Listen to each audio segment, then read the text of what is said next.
boy, them old fellas on the steamers, they could pack her up and leave right there.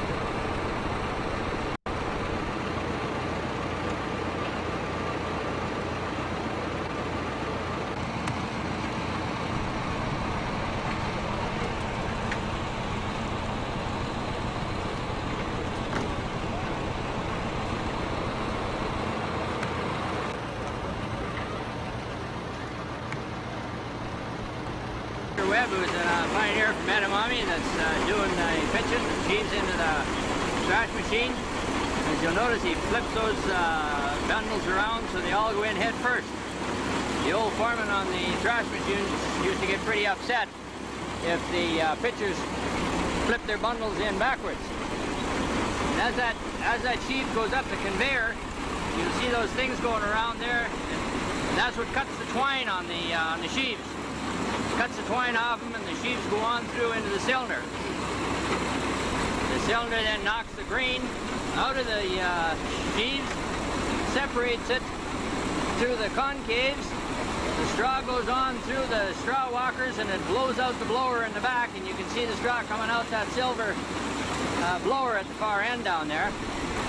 The grain then ends up coming out the top up there where Bob Halliday is, another pioneer of Edamame. And he looks like the thrasher foreman. He's setting a little bit more elevation to the straw blower right now, and you can see the straw now is flying out a little farther. Back behind Bob at the top end there is where the grain drops in. It drops into that bucket. When the bucket gets full, it flips over center and upsets, and the grain drops into that auger. So over there, it just flipped. And now you'll see some grain coming out of that auger right away, and there she comes. Now, where Bob is there, he's setting the meter to tell you how many times that thing flips in a day.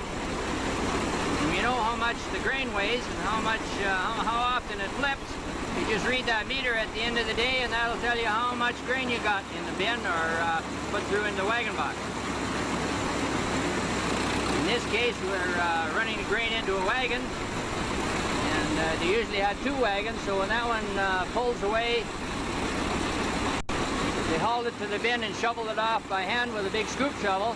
And they pull it in another wagon to take its place while it was gone. While this wagon is being unloaded with sheaves here, there'd be another wagon or two out in the field putting another load on. And out in the field, they used to have a field pitcher as well. And he would just go around and help the fellas with the teams put their loads on. Especially help them top them off, because they'd fire those sheaves up fairly high.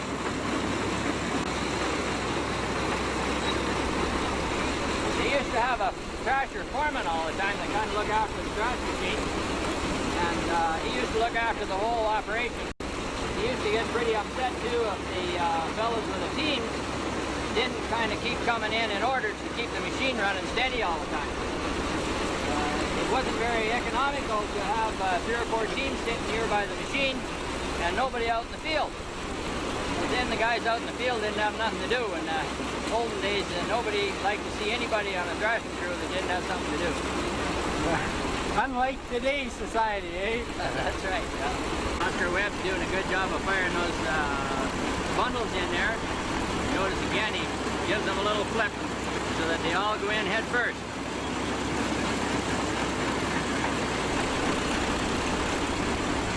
What happens when they don't go in head first? Well, they don't thrash the grain out as well.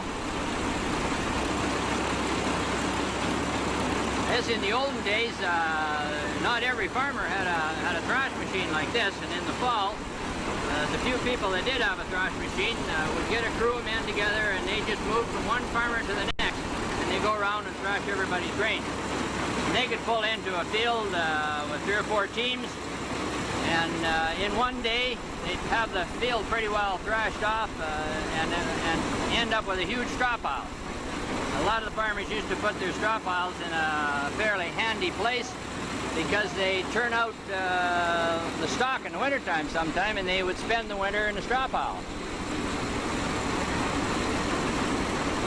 In those days when everybody had a lot of horses, they never used to keep them at home all winter. They'd turn them all out in the fall after they were done with them. The horses would live in the straw piles, and there was a lot of good grain and chaff and whatnot to be picked up in a straw pile. The only dangerous part of it, sometimes the horses would get pawned in the straw pile and they'd paw themselves holes, and they'd lay down in a hole with their feet higher than the rest of their body, and they couldn't get back up again. And of course, the farmer would find his horse there in the spring, and if a horse can't get up and his feet are higher than his body and he's on his back very long, he doesn't live very long before he dies. So a few of the farmers lost some good horses that way. This wagon is sitting there right now. John Black pulled the wagon up there with his mules. He's unhooked his mules now and he has them someplace else. But in the days when they used thrash machines, it took a pretty good team of horses to stand calm beside that thrash machine running away there, and also beside that belt, because the horses would be standing within a foot or two of that long drive belt. The odd horse would get hurt a little bit if he touched that drive belt. Get a little bit on steel wheel 2236 McCormick gearing tractor, and as you notice, Horny had a bit of trouble. Just what kind of tractor that was. It was quite an art in those days to get that tractor lined up so that belt would run true. And if the belt doesn't run straight, of course, the belt don't last very long. And it's not easy with those old tractors with Armstrong steering to get them lined up and straightened up so that, that you can hook them onto that belt. It'll take about 15 minutes to unload that. Yeah. I see Oscar Webb is just about finished unloading that full load of sheaves there. Probably took him only about 15 minutes. And I don't know, we would probably have 15-20 bushels of grain in the bottom.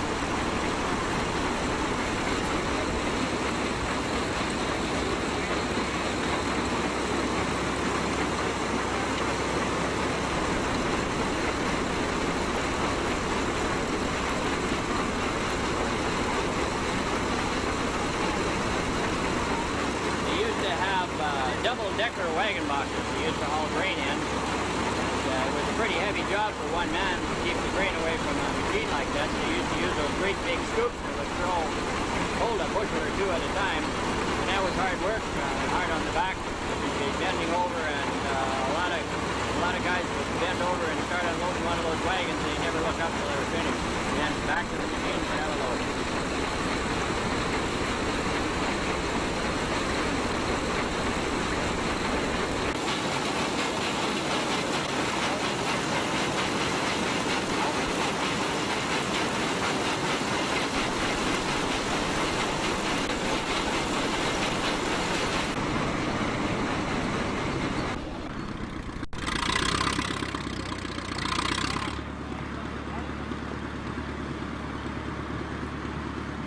What did you figure of your hard day at work? I don't like the dust no more. It's not as easy as it used to be, eh? I got a picture.